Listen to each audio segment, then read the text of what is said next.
Hello and welcome. I'm so glad you are here. I am going to show you how I make these cute little Scrappy Improv pieced baskets, quilt block baskets. I had made a dozen of these a couple years ago. It's just a 10-inch layer cake, I think that's what you call them. And I had made it into these little baskets. So I just put 4 of the layer cakes together, and they have the cute little fold down edge, or you don't have to, and they're completely reversible. You can reverse it the other way too.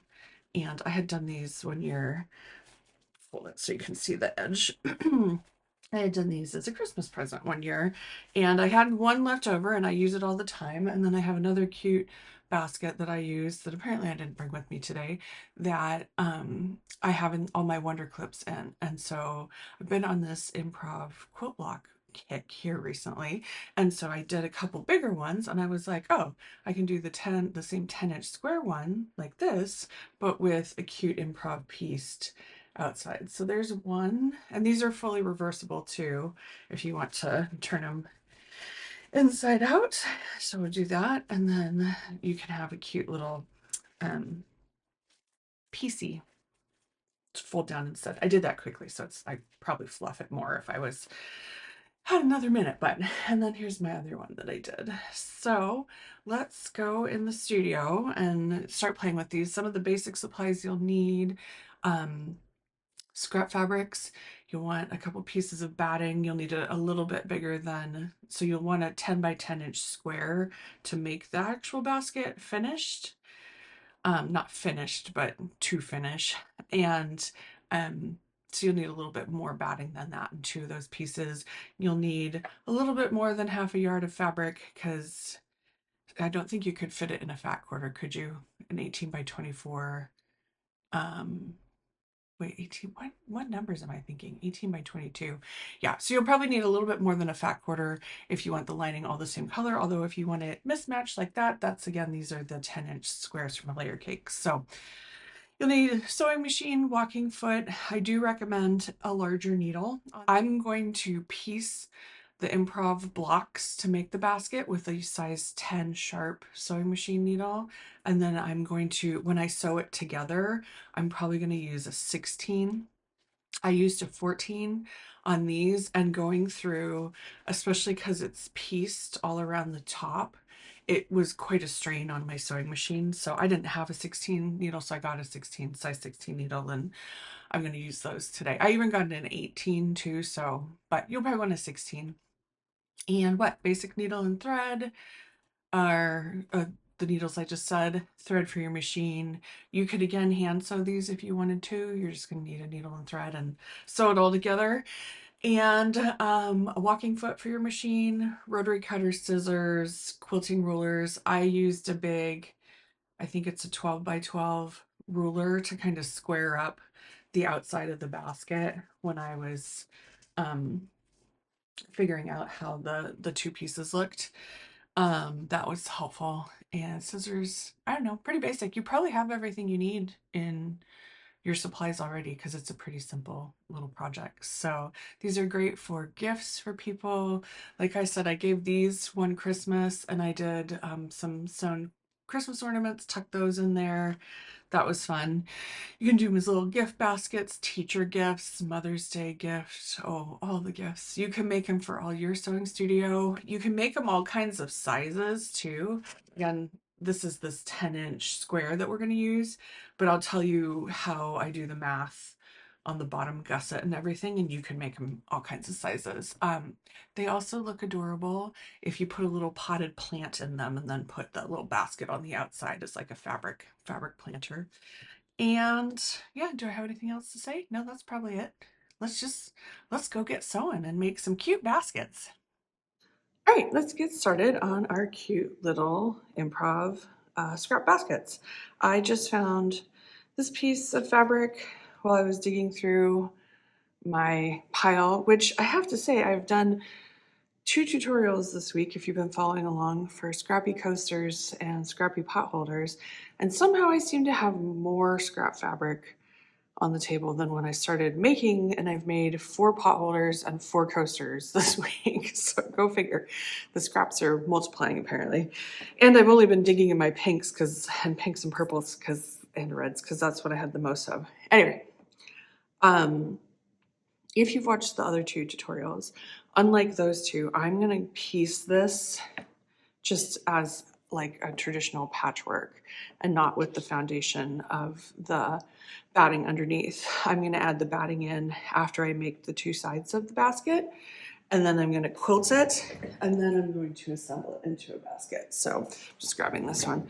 So this part in here is all just a piece of patchwork that I'll have when I'm done, rather than tack down to the batting like I've done on the coasters and the pot holders. Now, if you want to tack it onto a piece of batting, that's totally fine too, but that's not what I'm going to do in this video. I'm going to do it a different way. I have just switched out my sewing machine needle to a size 10 sharp, and I have a 1/4 inch foot on there, presser foot on there. I took the walking foot off for now, and I'm going to piece this and then move on. So I'll tell you as I go. So I found this little piece that I like, and then I found this kind of little stack of purples. Love this unicorn fabric. I actually used that to make a face mask or 2 during the pandemic. So I think I want to add some of these in. That's not the same, but yeah. So I want to add some of these in. So I think I'm going to go with pinks and purples on this one.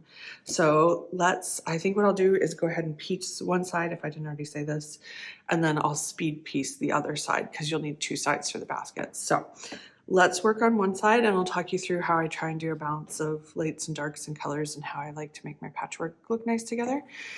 So I'm kind of just eyeballing in here, and I kind of think I might add this one in next. Do I like that one? No, you know what? I'm looking at this one because it's kind of these purples, but kind of a pink too. And I see this one little lone snail. So I think I'm going to add that on with this one to start. So I'm just going to do a generalized, I'm going to move it so he's not quite so centered. Not centered is more interesting as a whole in the design, elements of design. So I'm just going to cut this big enough that I can fit those 2 together. And this does have a little bit of a curl to it, so I'm just going to give it a quick press. I'm going to move this away. And then I'm going to sew this on here. So let's go ahead and do that. You don't really have to worry how straight your edges are. That purple one definitely with the snail has a straighter edge than the other one. And again, if you want to back tack at the beginning and the end of the piecing, that's great. If you don't, that's great too. So you do what you want. I'm just going to give you some guidelines of how I do this. So I'm going to open this up, give it a press, and we're started on our cute little patchwork bag. So since I already used this snail fabric, I'm going to set it aside. Just see this heart fabric came out as I pulled that off of there. But I don't like the knot difference in contrast between these 2. I feel like they're a very similar value. So I'm going to keep looking. I don't think I want to add another purple in yet, unless I want to add this one in. Do I want to add that one in? I mean, that's cute. Do I like that? It's definitely more of a contrast. I don't know that I love these 2 together. All right, we'll put it up into maybe, and I see another piece of it. So put those together. I don't think I want to bring reds in this one. I think that's too much. So put that in the nopes pile. Do I want to put the purple in right away? No, I think I want to do a little bit more here. What about this one? I like that, but maybe not for right there. I'm seeing these hearts. Maybe I like these better. What about those? I think I like those. Although, is there enough? Yeah, no, I think that's good. Okay, let's go with this one. It doesn't have to be perfect, that's for sure. And it's going to be cute. I do want to pull this over again because like half of this gets caught around the edge, you don't necessarily see any big piece, right? So it's just going to be cute. Did I do that right? Or was I looking at it and not showing you? That's funny. Okay, let's go ahead and cut this on here. So I don't think I want that whole width this way, but let's go ahead and just cut it and we'll go from there.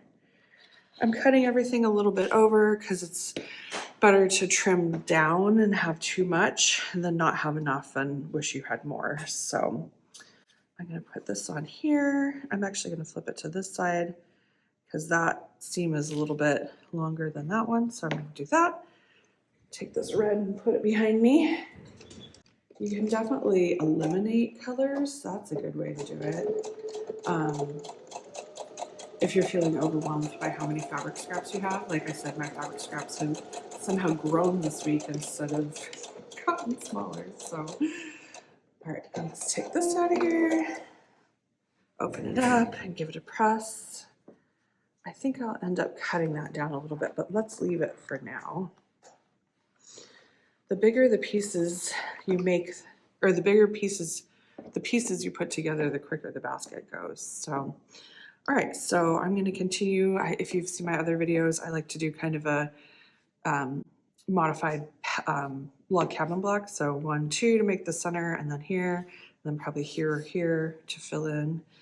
Do we want to put one of these purple butterflies? What if we did that? And then we determined the height of this fabric by how big these are. How about that one? All right, let's get a straight edge in there because I have a little curve. It's helpful to have a ruler if you can get one. Okay, let's see. So maybe what we'll do is match this up here and then go to there, and then we'll trim that there once we get this sewn on.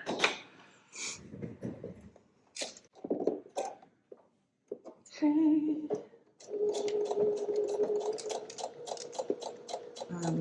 Always a good idea to put in a fresh needle with a new project, but if you don't like to switch your needles, that's fine too. I just find I have a lot better luck with good sharp needles in there, and sewing machine needles do wear out over time. So, okay, let's open this up. Give that a little press. I have just water in the spray bottle there in case I need a little misting to help with getting things to lie flat. I'm going to go ahead and trim this, kind of eyeball a straight line. Actually, I have my marking on that center seam and I'm calling that straight. So that's how I'm determining that. And these go, that's my bin of scrap to cut up into stuffing for things. Okay, maybe we'll cut that off and just make it a little bit more visually even. As long as we're cutting, look, I made a cute little piece for later. Possibly small scrap. Okay. Yeah, I like that. I like that. Okay, so let's put the butterfly fabric aside because we used it. Maybe we'll put one of these pinky. Yeah, let's put this one in on the bottom. It's kind of a pinky purples. Yeah, I like that. Do you like that on there? I like that. We're going to put that on there. It's funny, I didn't like purple for a long time, I think, because it was my mom's color, but she is no longer here, and I find myself embracing it much, much more these days. So let's do this. I also grew up in a pink house, kitty corner across the street from a purple house. So, and no, I didn't grow up, I guess you would think like somewhere in Florida or San Francisco, but nope, in Washington. Okay, so we're adding this one on. I compensated for the uneven edge of the piecing beforehand by just moving the edge of this new piece up so that I'm making sure I'm covering all those other edges. Just sew that across there. It's handy to have, I mean, obviously you want a cutting mat under you, but if you can have one with the ruler on it like this, that's handy in making sure you have a big enough pieced side for your basket. So open this up. I'm actually going to give this a little bit of a spray because it feels like it could be a little bit flatter. It's in a spray starch bottle, but it's just water. Okay, let's see how that looks. Looking cute, look at that. Nice little purpley, pinky. Maybe let's add in some more pinks. We already used that one, so I'm putting it over here. Well, I just said maybe use more pinks, and then I uncovered this one. And I'm like, oh, well, that's cute. No, I don't think I want that on there yet. Let's do a pink. What kind of pink do we want? This one's cute with the plant. Nope, that's too similar to this one. Well, then what kind of pink do you want? Is now the time for one of these little pink stars? I'm just flipping this because you see this one has cut sides. So I don't only look at the color, I look at color of the fabric. I also look at the scale of the prints. This is a larger print. This is a much smaller print.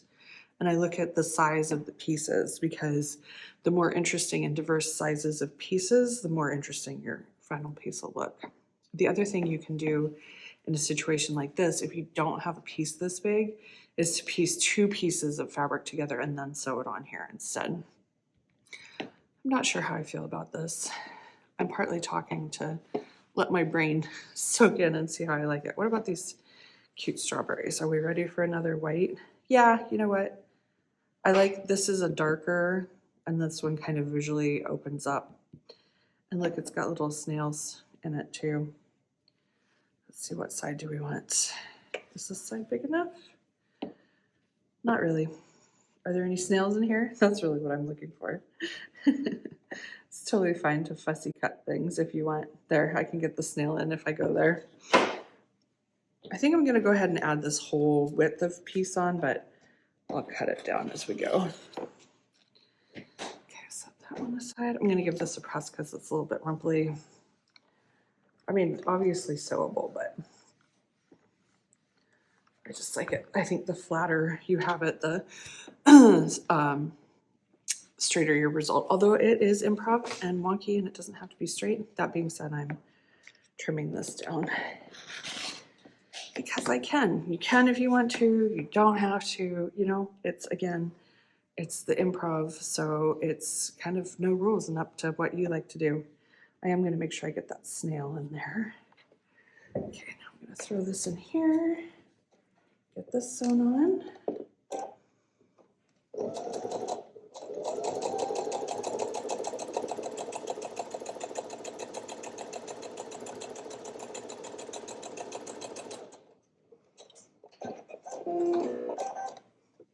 Okay, let's open this up. Cute. I like this dark color in with these other colors. That darker pinky color, magenta maybe you'd call it. All right, what about one of these cute unicorns now? Unicorns now, that's funny. I don't want it to go there.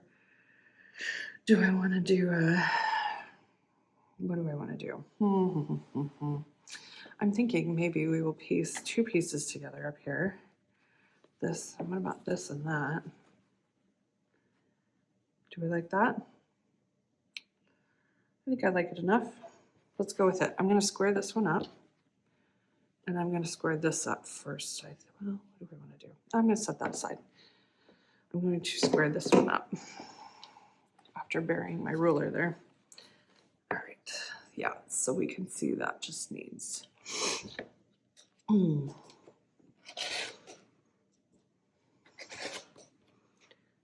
Okay, throw that in the scraps. And then, you know what, this edge could use a, because it's got a little nick out of there.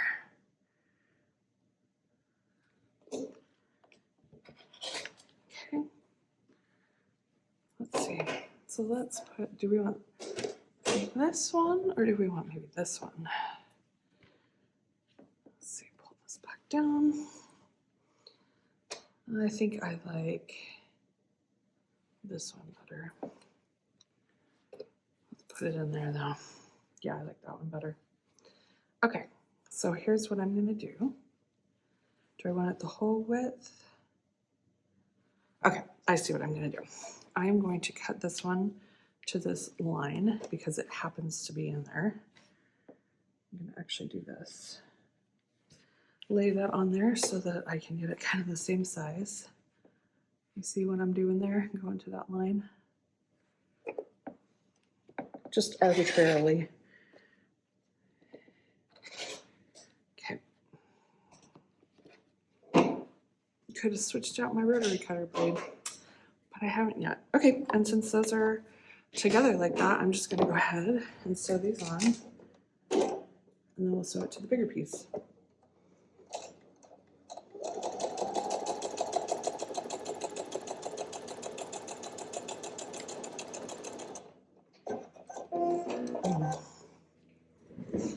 Let's open this up. Cute. Okay. So, one of the things I love about improv is you don't have to try and match seams up. So, you can if you want to, but I'm not going to. All right, let's sew that on there, and then we'll determine the length of this by where this lands on here.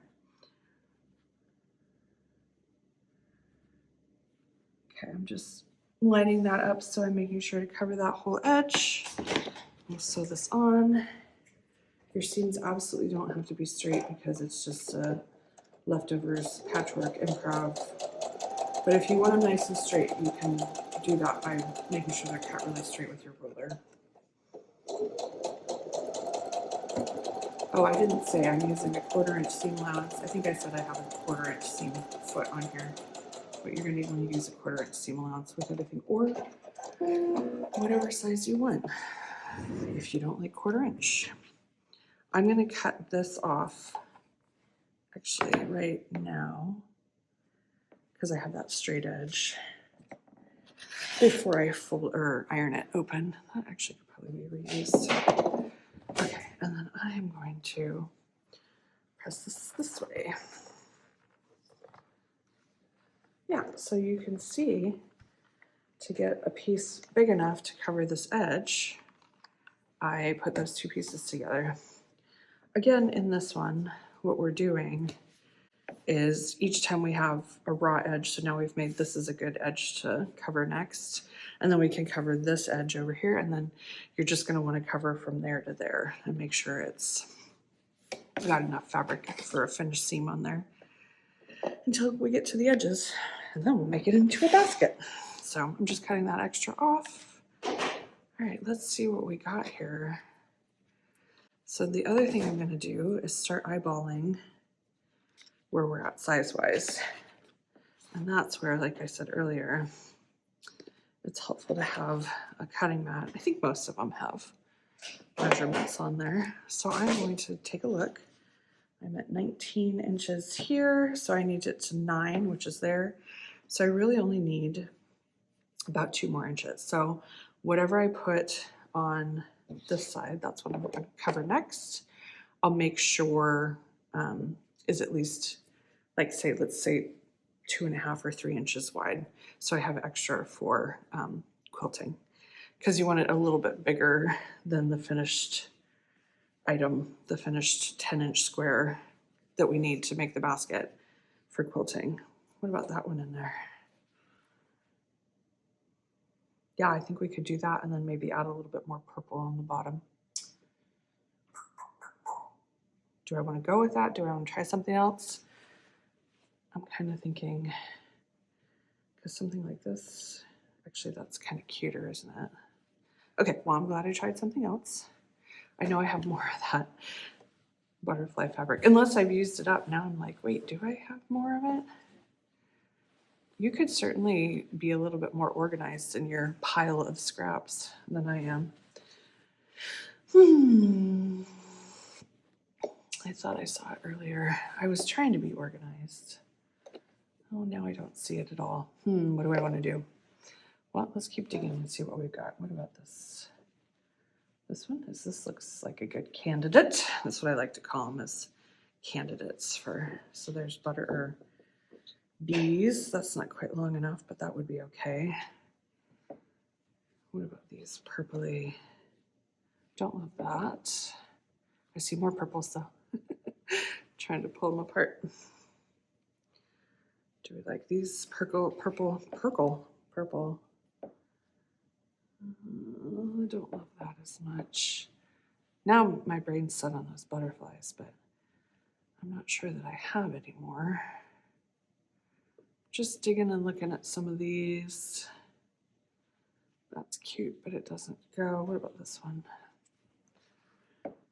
No, I don't like that. This is my favorite for right now, but I'm hoping to find the butterflies that are wide enough to go on the edge there. What about this one? No, I don't like that.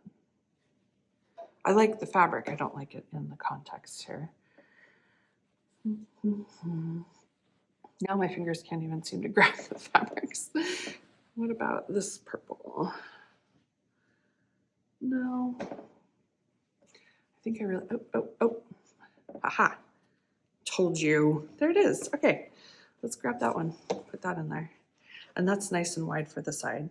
The thing about these is you want to make sure there's enough room on the sides so that you're not getting a little bitty strip in the edge. I had one, I think I figured it out by the baskets.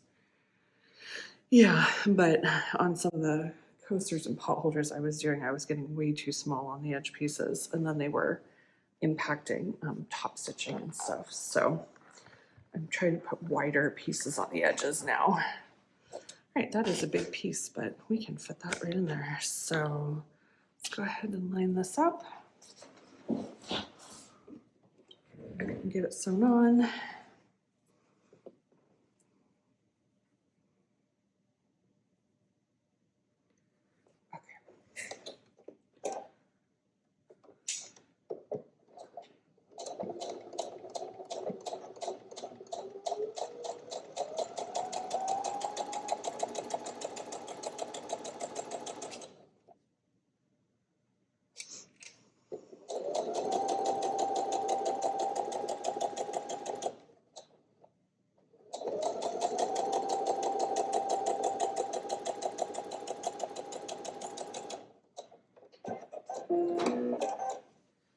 Okay, let's open this up.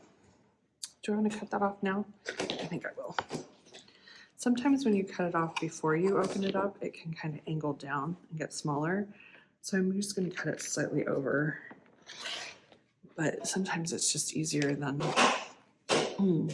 trying to cut that big open piece, especially because I'm on my small workspace here. Okay, so that's going to be more than big enough to give us not a tiny piece on the edge while we're quilting it. So let's just double check here. We're at 19 to 6. So that means we're about 13 inches wide this way. So honestly, this is way bigger than we need, but that's okay because it gives us room to quilt it. When you quilt it and put the lines across it or around or however you do it, it tends to shrink the fabric. So having extra rooms for the best. Let's check how wide we are here. We are at, okay, so this is 19 and this is 9 here. So we only need an inch or less. What about this one on this side? The other thing to consider on this edge, if you're looking, mine has right side up bits, obviously. So I'm going to consider this the bottom edge. And so if that's the case, that means it's going to be on the bottom of the basket. Definitely take that into account as you're sewing. And like as we come back, I'll probably cut, closer up here so that more of this part's on the bottom. So think about that as you're going and piecing your sides. So I think can that win, or do we want to do a white down? Well, we probably don't want to white. I kind of think we can just call that the winner, especially because it's going to be the bottom. So I'm going to give it a little press because it's got some monthly bits. It also seems to have horns on there. That's funny. Do you see that? Oh, goodness. Obviously, I find fabric entertaining. And then I'm going to put this on the bottom. So I think once I get this one done, I'll show you piecing the other side, but I won't talk it through in the same way. I'll just speed it up so you can see it go. But the main thing that I want to make sure you consider is, oh, look at that, I'm running out of bobbin right on the end of this. When you're piecing the other side, you want to make sure you're taking into account the colors that you have on the first side. So, you know, once this is done, hopefully this bobbin makes it, keep the first side that you pieced next to where you're working so you can check if you're doing similar colors and you can see how the different colors interact with each other from the two sides. Am I going to make it? Playing bobbin chicken. Okay, so did we make it? We made it. Okay, so let's get this pressed open. I think we'll go this way.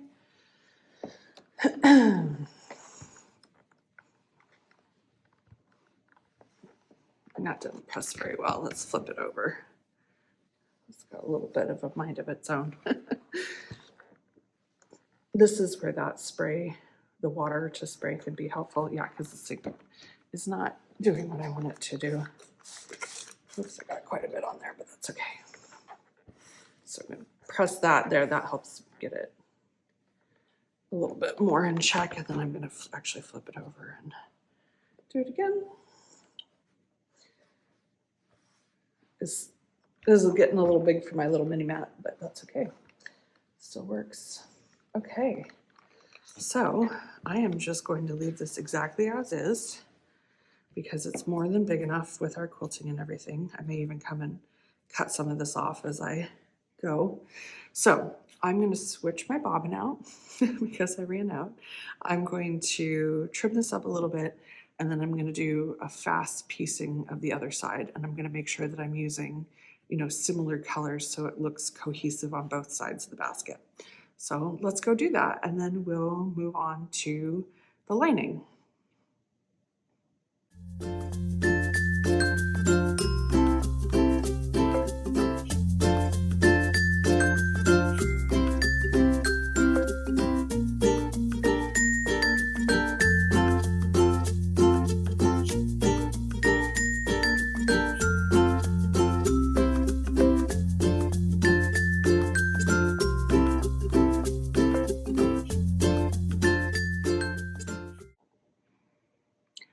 Okay, so I have the two piece sides, and this one looks a lot bigger because it is, but they're both big enough for the 10 inches square I need for the basket. I don't generally repeat fabrics from one side to the other, but since I had put this one in this upper corner and that'll fold down on the basket, I decided I'd put a little bit of the purple unicorns in the center on the second side.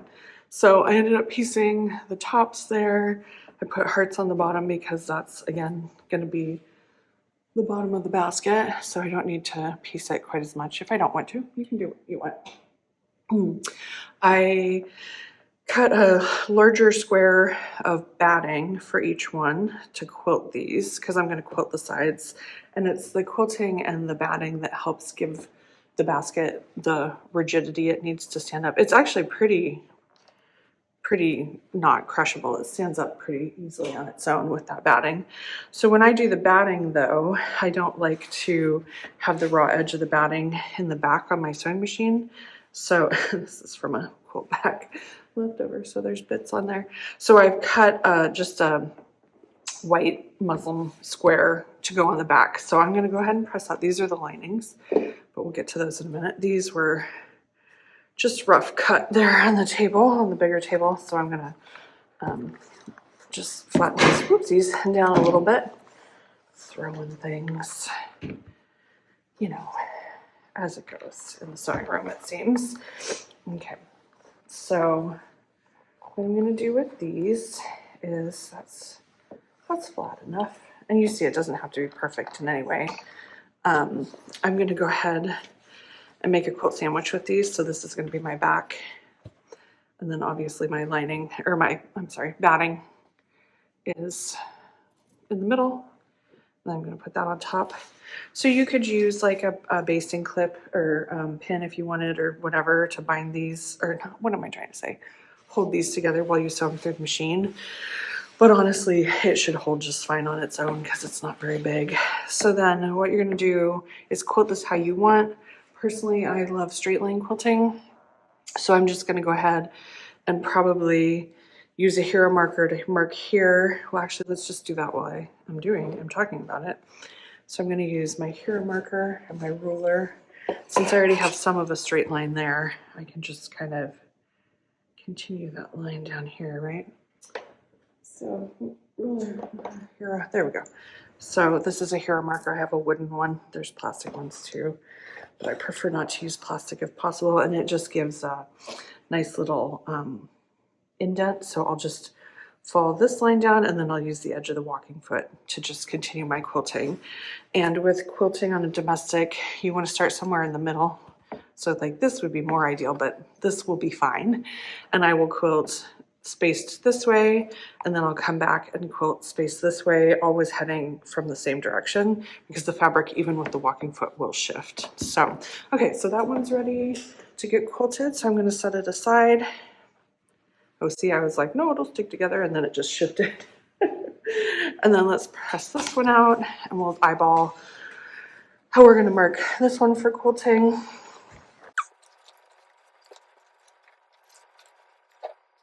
So I was just thinking as I was, whoopsies, missed the batting, as I was pressing that sped up, that you absolutely can use, like if you get a clearance fabric or whatever for the back, you're not going to see that back fabric.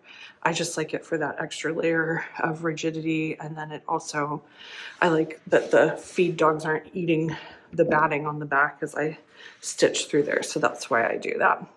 So I'm just looking at this one. This one doesn't have a great line like the other one, but I think this one here is enough that I will just go ahead and line this up there. I'm doing just slightly off this seam because the width of that will make kind of a bigger indent. So that should line up with the seam right there. Yeah, that lines up. Boom. So those are ready to quilt. But what I'm going to do first, because I might switch my needle out, and I definitely will switch to the walking foot for quilting. But what I want to do first is make the lining, which I've set aside, while I still have this 70 needle and 1/4 inch seam foot on my sewing machine. So I'm just giving that a little press. So in order to make, that's still not very flat. I'm just trying to do a quick, because I tend to be lengthy in my videos. So I'm trying to be quicker. Anyway, what we're going to do is, in order to get this cute little gusset bottom, we're going to cut a square out of each corner on this lining. And since we're switching our needles now, we're going to build our lining right now. So it is a 2.5 inch square out of each corner that creates that gusset. Now this is where, if you want a bigger basket or bag or a smaller basket or bag, you can play with the dimensions. But what this does is it gives you the width. So 2.5 inches out should give you, I would think, a 4 inch bottom. Yeah, generous. So this is like a 4.5 inch width seam.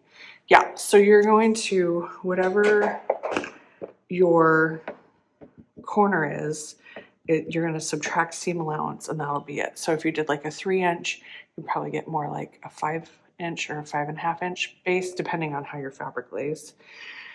And then if you did a smaller, you're going to get a smaller base, obviously. So that's the determining factor if you're wanting to resize this tutorial and do a different size basket that you're going to play with. That's going to be the major impact. And then what you need to remember is then it'll take about that much of the side around too, if that makes sense, because it's getting sewn this way. So that's going to kind of be what the dimensions of your basket are, if that makes sense. See those? Boop, into the scrap pile. You absolutely could fold this in half and do all 4 at once, but I'm just doing this for the sake of accuracy. So one of the things in sewing this part is we're going to put right sides together, obviously. And then since it's structural and there will be pressure on it, I will back tack the beginning and end of the seams. That's part of why I cut the squares out of the corner before I sew it together. You absolutely could do it the other way too, and sew the whole bag together and then cut the corners, but I do it this way so I can lock in those seams. Okay, so I'm going to lock in the beginning here. I'll tack a few stitches. I haven't mentioned yet, but if you've watched my other videos, my sewing machine defaults to a 2.5mm length stitch, so I don't fight it, and that's just what I use for all my construction stuff. I only go bigger or smaller if it's kind of a specialty project. So I'm back tacking there. Here's the trick on this, is you're going to want to back tack a little bit, and then you're only going to want to sew a handful of stitches, enough that you have a 1/4 inch seam allowance there, but not so much that you're closing this. And then definitely back tack here, because this hole, I'm going to leave a hole that I'm leaving, is going to be how we turn the basket. So this will be at the bottom and we'll flip the whole thing out. So I'm leaving, you know, I've found with the last couple, this is kind of a tight fit because you have such a generous gusset corner here, but you can pretty much make it work. One of the other things I'm going to say, because I'm going to speed it up while I'm quilting, is my original basket that I showed you with the, whoopsies, can't talk and sew at the same time. Oh goodness. My original basket that I did with the layer cakes, I used a fusible batting on that one. And you absolutely could do that on this too if you wanted, but I'm just literally, like I said, used scraps from a quilt that I had made. It was the bottom edge of the batting. So I'm just, since I messed that up there, I'm just going to go ahead and flip and start on the other edge. So that's why I'm doing it, no special reason. I was originally a bag maker when I first started. Well, I guess when I officially learned to sew as a teenager. And there are certain projects where you want to make sure you're starting from the same direction because of the shift of the fabrics, but this is not one of those. Kind of like with quilting, but it can be an issue with bag making and whatnot too. Okay, so I've sewed those two sides. Whoa, and now I'm going to drop it on the floor. And now I'm going to open this up, and what I'm going to do, so you make sure you have enough of a little hole to turn through. That's not very big, but it should be okay. Now we're going to line up the two seams. I'm pressing my fingers on this, so one seam's going this way and one seam's going that way. And then I'm just going to put a pin in there.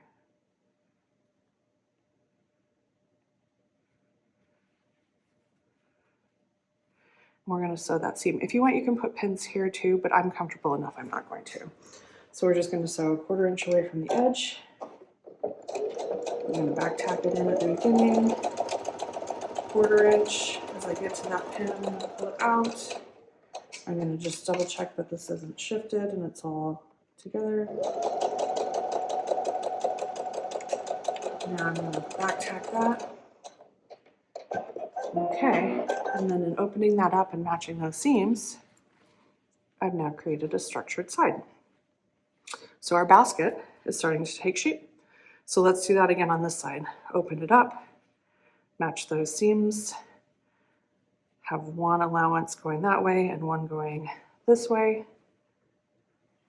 Put a little pin in there and make sure it's all lining up. 1/4 inch away, and we're going to, or 1/4 inch seam allowance, back tack in the beginning. If you want to, you could back tack on where the two seams join in the center too, but since this is just a little basket and not going to be carried like a bag, I'm not going to do that. Back tack the end, and voila, we have our lining ready to go. Not so structural, but that's okay. All right, I'm going to switch out my foot for a walking foot. I think I'm going to go ahead and leave this 10 in here for quilting, and I'll just do that, and I'll be back to do some straight line quilting on the front and back of my basket. And yeah, we're getting there. We're almost done. All right, well, this video went much longer than I was anticipating, so we're going to go ahead and pause here, and I'm going to put the construction part of the baskets into a second video for you. So at this point, we have both of the two sides constructed and made improv pieced, and the lining finished and ready to go. And from here in the next video, we'll move on to quilting the two outside panels and then start bringing everything together and do the construction of the basket. So hopefully breaking it into two parts, it's easier for you to come and find what you need. And absolutely you could do your improv piecing with this video and then turn it into something else even. Or if you just want to know how to make the basket, that's going to be the second half. So whenever you've gotten your two outsides finished, go ahead and click on to part 2 and we'll go ahead and quilt the outside and finish making the basket. So I will see you in part 2.